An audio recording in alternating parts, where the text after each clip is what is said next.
Bien, entraremos primero a la parte del sistema nervioso central a ver la fisiología, ¿no? A lo que corresponde. Y para empezar, necesitamos ponernos de acuerdo un poco en la terminología del sistema nervioso. Ya ustedes, por anatomía por lo menos, ya tienen un acercamiento al sistema nervioso, su organización, y también por la embriología. Entonces, pero necesitamos como ponernos de acuerdo de tal manera que nos permita desarrollar los temas de manera fluida. Y para esto nos valemos de este primer elemento que es del sistema nervioso y su desarrollo embrionario, ¿no? Ahora bien, para recordar simplemente que todo el sistema nervioso se deriva de ¿qué membrana? ¿No? Y allí primero da lugar a lo que se llama la placa neural, luego las crestas neurales y está la notocorda. Acá tenemos la placa neural primero, ¿no?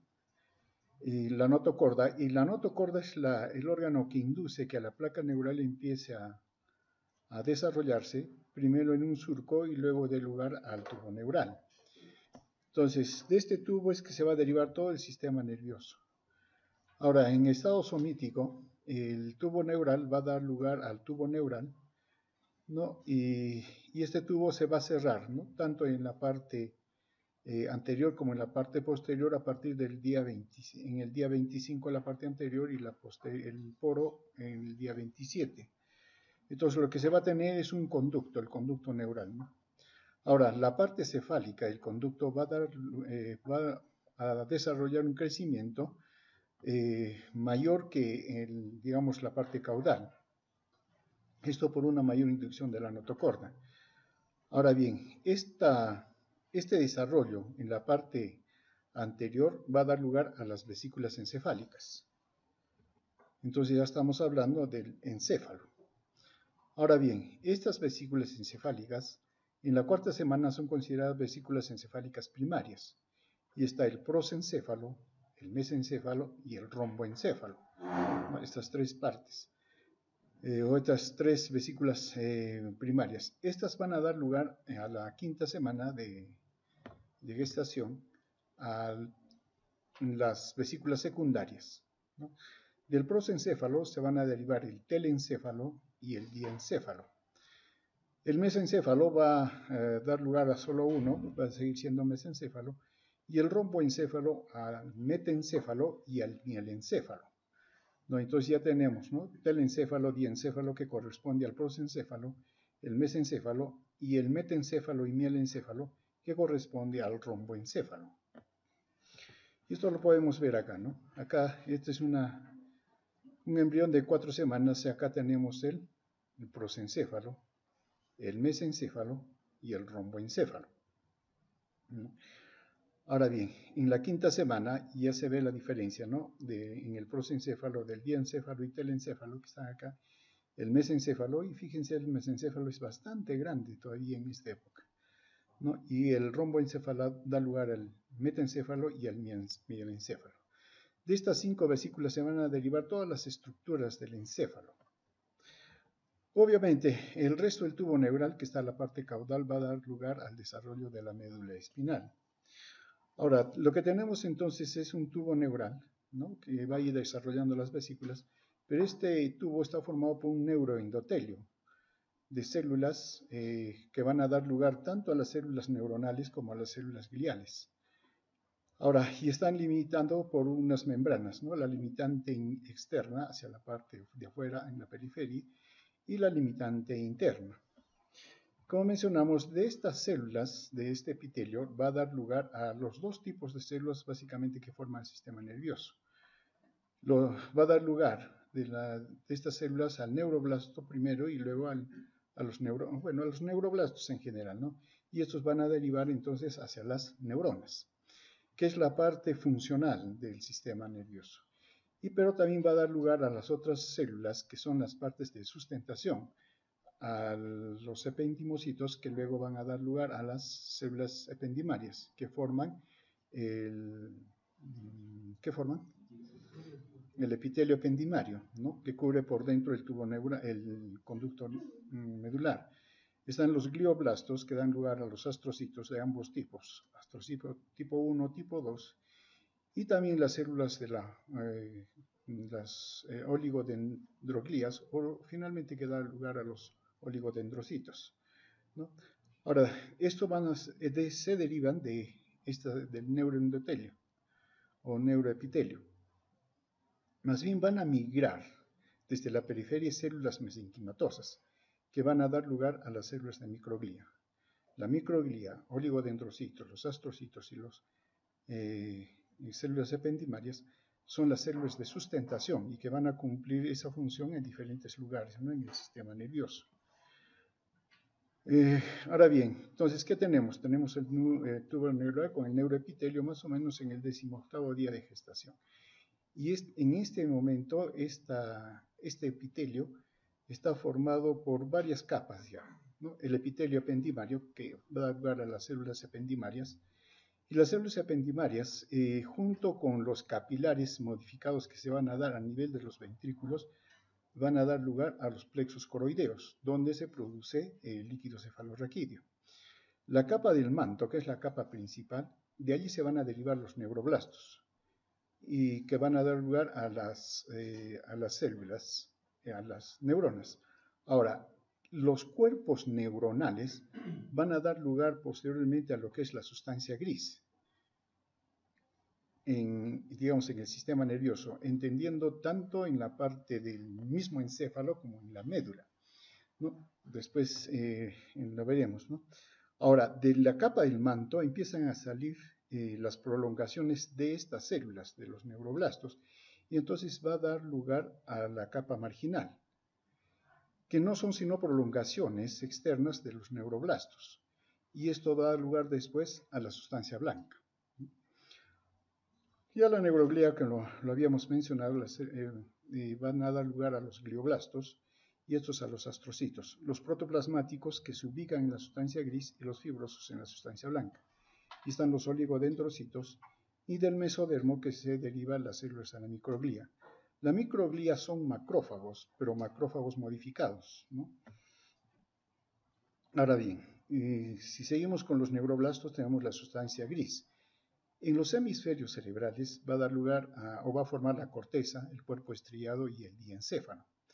A nivel del cerebelo, la corteza cerebelosa y los núcleos. ¿Cómo se llaman esos núcleos?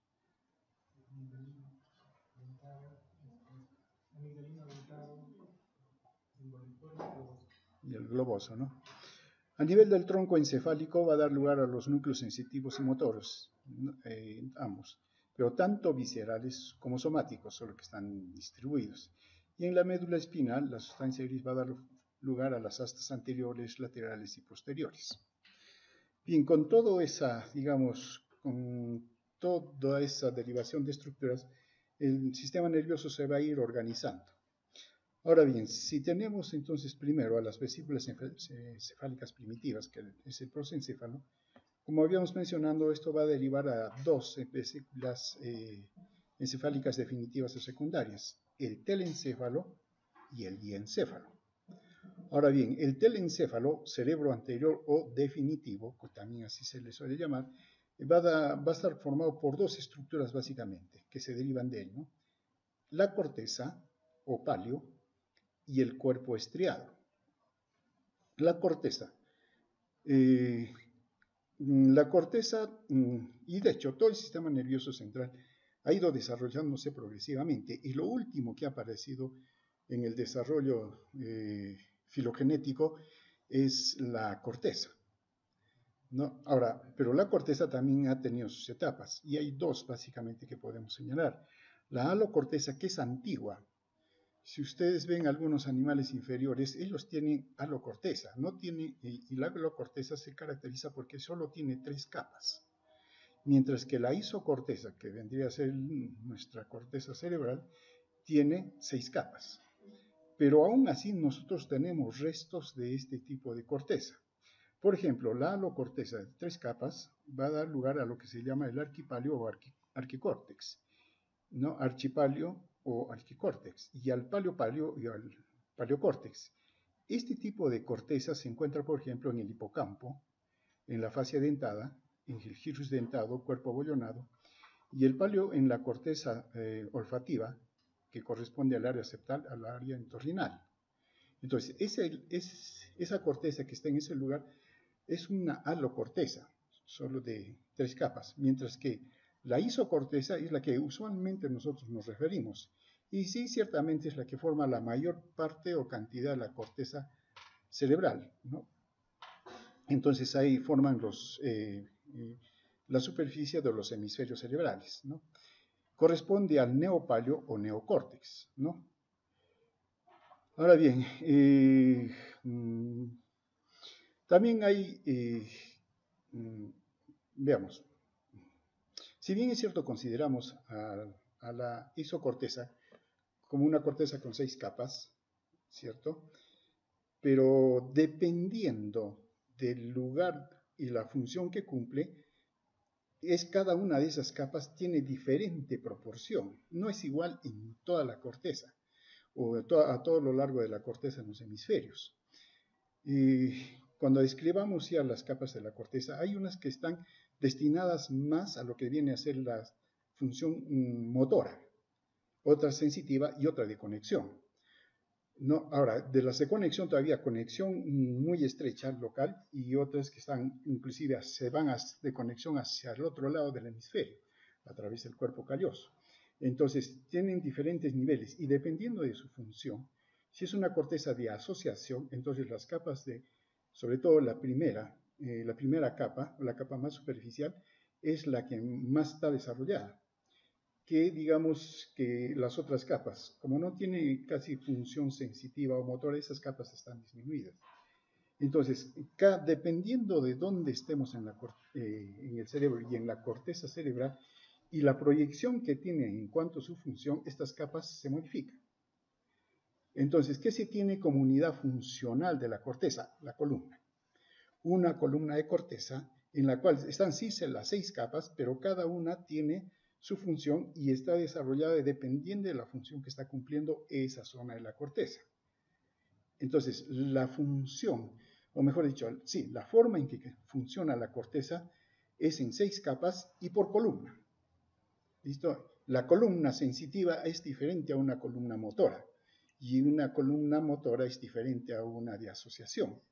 Depende de la función de la corteza. Entonces, pero vuelvo a repetir, eso está en función a la isocorteza, no hacia la alocorteza, que es mucho más primitiva y asienta funciones mucho más antiguas, ¿no?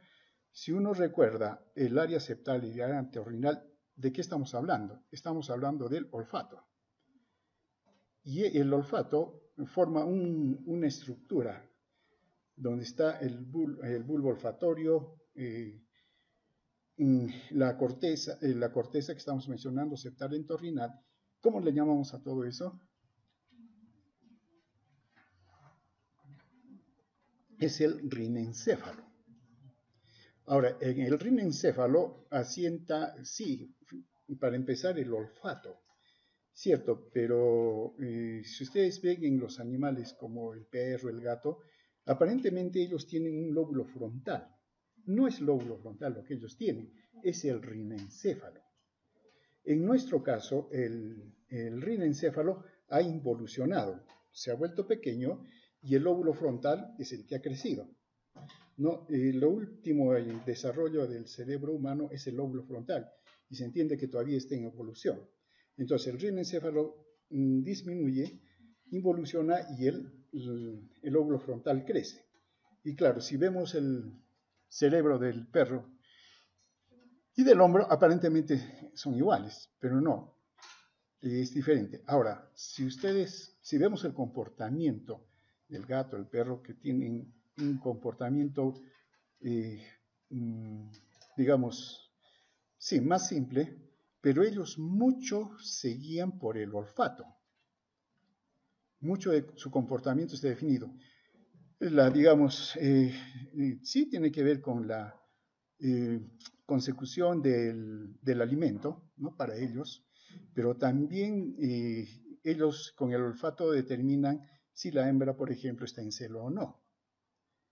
Entonces determinan su conducta sexual, ¿no? En nuestro caso también hace lo mismo, solo que porque hemos desarrollado nuestra corteza o la alocorteza, entonces esa conducta que es más simple o más primitiva en los animales, nosotros la controlamos. Y la controlamos porque la corteza frontal que nos hace ser conscientes modifica al rinencéfalo, lo modula, ¿no? Entonces, pero lo tenemos, ¿no? Seguimos teniendo el instinto sexual, ¿sí o no? Claro. Si no, ya hubiéramos desaparecido como especie, no existiríamos, ¿no? Sigue, pero está controlado. Pero algunas veces el rinencéfalo nos gana y estamos en problemas. Pero también, ¿qué sirve? El olfato al animal le ayuda a ubicarse. ¿Dónde está? Marca su territorio. Y cuando el animal va a un territorio que le es totalmente extraño, él olfatea, se está ubicando. ¿No es cierto? ¿Qué pasa con nosotros? Un poco que hacemos lo mismo. Claro que no hacemos como el animal, no vamos por ahí, pero vemos, y mucha de la conducta en un lugar extraño para nosotros nos hace prever y como que actuamos como el animal, pero de una manera un tanto más evolucionada. Cuando alguien digamos, hace cosas sin mucha evidencia, y eso nos pasa todo el tiempo, lo hacemos, digamos, guiados por algún dato, y eso le llamamos intuición. El animal es lo mismo, pero muy guiado por el olfato. A nosotros esa conducta nos queda, pero le llamamos intuición. Sin saber muchas cosas hacemos, y a veces nos resulta bien. Esperemos que sí. ¿Y qué dice la gente? Tiene buen olfato. Claro, es que esa conducta del animal que se guía por el olfato para buscar la presa, etc., nosotros también lo hacemos. Claro que ya no hacemos esto, pero sin tener las evidencias necesarias hacemos cosas, y eso es intuición. El rinencéfalo todavía nos está guiando en eso. Hay un sentido como de intuición que sí está por ahí, pero lo modificamos, ¿no es cierto?, con una conducta más complicada que corresponde a la corteza, en todo caso a la isocorteza. ¿Qué más tenemos en el telencéfalo? Está el cuerpo estriado, que muchas veces también se le llama como los ganglios basales, pero a veces hay confusión, porque nombramos como ganglios basales incluyendo al diencéfalo. ¿Por qué? Porque anatómicamente están juntos. Acuérdense, en un corte de Fleischmann o un corte de Charcot, tanto el cuerpo estriado como el diencéfalo están juntos, y entonces se les suele llamar, y en algunos textos, como ganglios basales. Pero hablando estrictamente, el cuerpo estriado da lugar a los ganglios basales, y los ganglios basales no tienen que ver con el diencéfalo. Son de estructura embrionarias diferentes. El ganglio basal está formado por núcleo caudado, el núcleo lenticular y el antemuro o el claustro, ¿no? Ahora bien, el núcleo lenticular tiene dos partes, el putamen y el globus pallidus. Y a su vez el globus pallidus tiene la parte interna o la pars externa, ¿no? Ahora bien, si tomamos solamente en cuenta, o si tomamos en cuenta al núcleo caudado y al putamen, eso es el neoestriado o estriatum. Y teniendo solo en cuenta al globus pallidus, es el pallidum o palioestriado. Palio ya nos está indicando, es antiguo, neo es nuevo. Entonces, esto es antiguo. Apareció primero y luego vino esto. ¿Cuál es la función de los ganglios basales? ¿Qué hacen?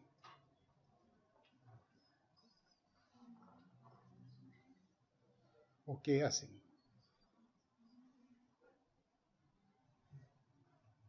¿Control del movimiento? Sí, tienen que ver con la coordinación y la planeación del movimiento.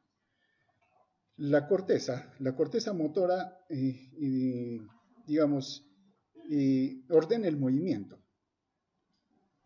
pero no ordena a los músculos, no los ordena. Quien simplemente va a hacer eso, por lo pronto, son los ganglios basales. Ellos son los que van a hacer todas las coordinaciones, de tal manera que si yo quiero extender el brazo, claro, algunos músculos tienen que contraerse para hacer la extensión y los otros tienen que relajarse. Y basta que yo haga esto para que mi centro de gravedad cambie. Simplemente hago esto y me tendría que caer, porque el punto de gravedad se adelanta. Pero ¿por qué no hago eso? Porque los músculos dorsales han jalado hacia atrás. Claro, nosotros no nos damos cuenta de eso, pero todas esas coordinaciones lo tienen que hacer estos núcleos, a efectos de que nosotros hagamos el movimiento de manera fluida y sin problema, ¿no? Entonces, tienen que ver con la coordinación de los movimientos, la planeación de los movimientos. La corteza simplemente piensa, dice, yo quiero hacer este movimiento y listo, y ordena. Y los ganglios basales son los encargados de hacer todas las coordinaciones. Luego tenemos el diencéfalo, ¿no? Conocido como cerebro intermedio o talencéfalo. Claro, ¿por qué? Porque acá está el tálamo. El tálamo óptico, el hipotálamo, el epitálamo y subtálamo, todos los tálamos, ¿no? Ahora bien, el tálamo óptico, claro, es el más grande y todo lo demás. ¿Para qué sirve el tálamo óptico?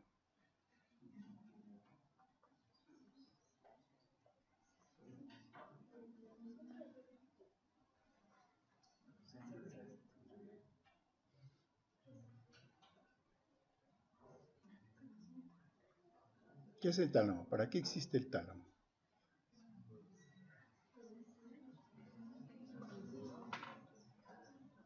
Hay una función que sí no podemos olvidar del tálamo, que es importante, aunque la otra usualmente no la tomamos en cuenta, pero hay una que sí. ¿Cuál es?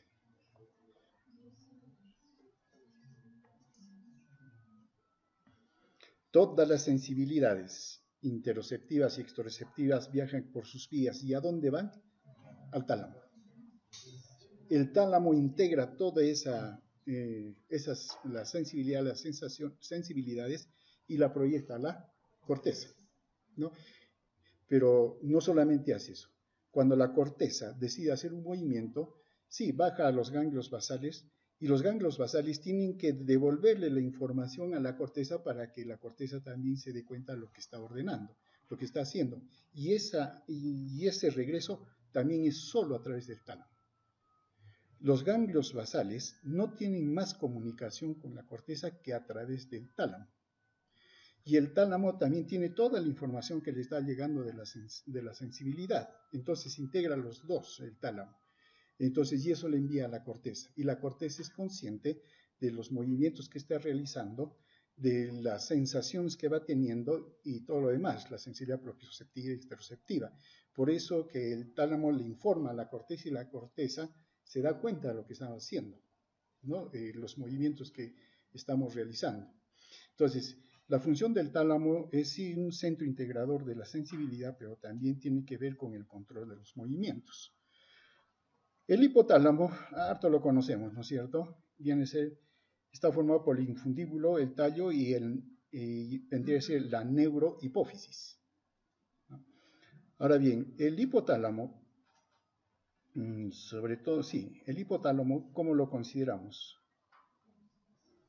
¿Qué cosa es el hipotálamo? ¿Qué función tiene el hipotálamo? Hormonal, ¿cierto? Bien. El hipotálamo es el que controla básicamente todo el sistema hormonal. Tenemos esto. ¿Tiene que ver también con el sistema vegetativo? También. Listo. Ahora bien, hasta aquí podemos llegar a lo siguiente. A través del desarrollo también filogenético, los animales han ido desarrollando diferentes órganos especializados. Unos se especializan en la parte de control vegetativo, que nosotros también lo tenemos. y ahí tenemos el hipotálamo. Otros tienen un centro sensitivo, que viene a ser el tálamo para ellos, y nosotros también lo tenemos. Y luego tienen el motor. Entonces, son tres funciones que tienen que estar en todo sistema nervioso y que se van desarrollando progresivamente en los seres, ¿no? Y nosotros también lo tenemos. Tenemos un centro vegetativo, de control vegetativo, uno sensitivo y uno motor. Pero ¿cuál es la diferencia? Esta es la diferencia, lo de arriba, ¿no? Y mientras se va formando, organizando un centro de control, va sometiendo al anterior. ¿Eso qué quiere decir? Por ejemplo, que el hipotálamo ya no está solito, sino tiene niveles superiores que lo controlan. El tálamo también tiene centros que lo controlan, y el cuerpo estriado también. O sea, hay una jerarquía. Entonces, aparece un centro integrador, un centro de control, controla a los que están abajo y los que aparecieron anteriormente. Aparece uno nuevo, lo somete y lo controla. Y el otro va involucionando ciertamente, pero no desaparece, porque las funciones se deben seguir manteniendo. El epitálamo, formado por el núcleo abenular, la glándula pineal o epífisis. ¿Para qué sirve el epitálamo? ¿Cuál es su función?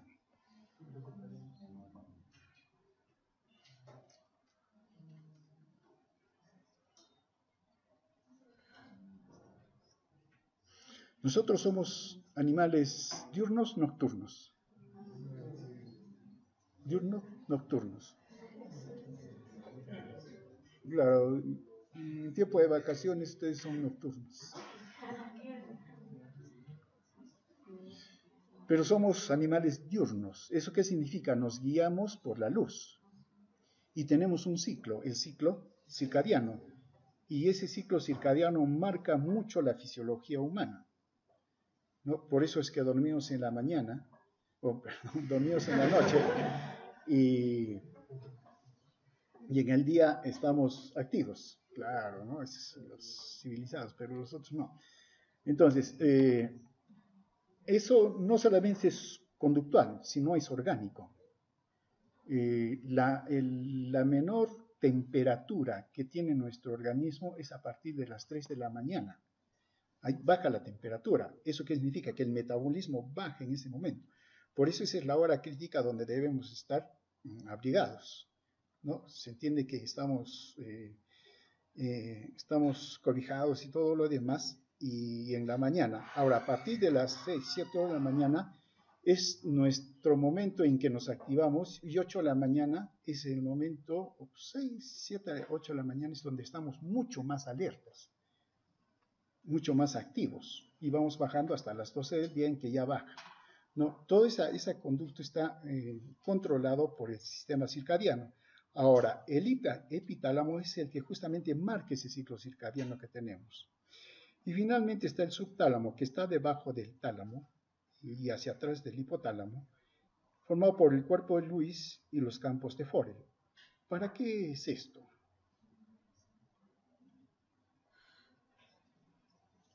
¿Cuál es su función? Claro que aquí sale un poco de todo este marco. También tiene que ver con el control del movimiento. Es control del movimiento, entonces trabaja junto con los ganglios basales, o al menos en esa función. Luego, ¿qué tenemos? Tenemos el cerebro medio o el mesencéfalo, ¿no? Ahora, podemos dividir el mesencéfalo en dos partes, la parte dorsal y la parte ventral, divididos como punto de referencia ¿con qué? El acueducto de Silvio. Por encima del acueducto de Silvio, ¿qué tenemos? Los tubérculos cuadrigémenos. Y por debajo están los pedúnculos cerebrales. Los pedúnculos cerebrales, ¿qué cosas son? ¿Qué son los pedúnculos cerebrales? Son dos cordones. ¿Qué más?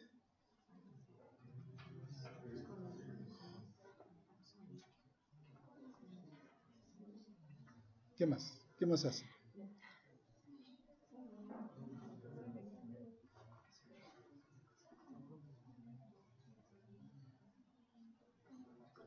¿Para qué sirven? ¿Qué hacen?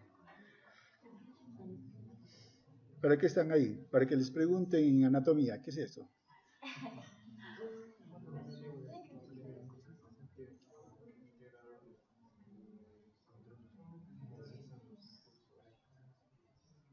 Son simples vías de paso, de salida o entrada.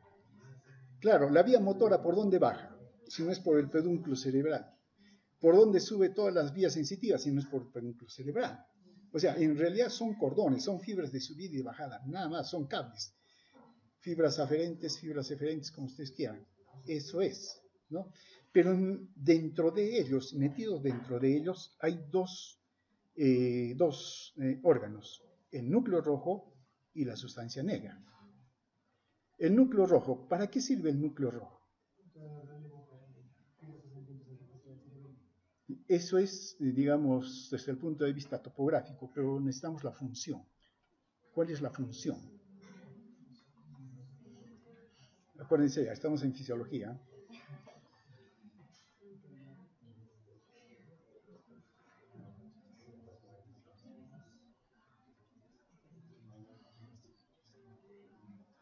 ¿Cuál es la función del núcleo rojo? Para pintar de rojito el pedúnculo cerebral. ¿Quién toca la puerta? ¿Lo dejamos aquí? Sí, lo dejamos acá.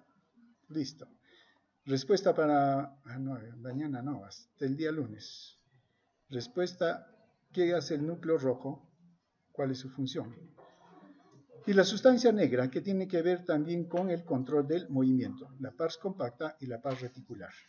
¿Quién es? Mira.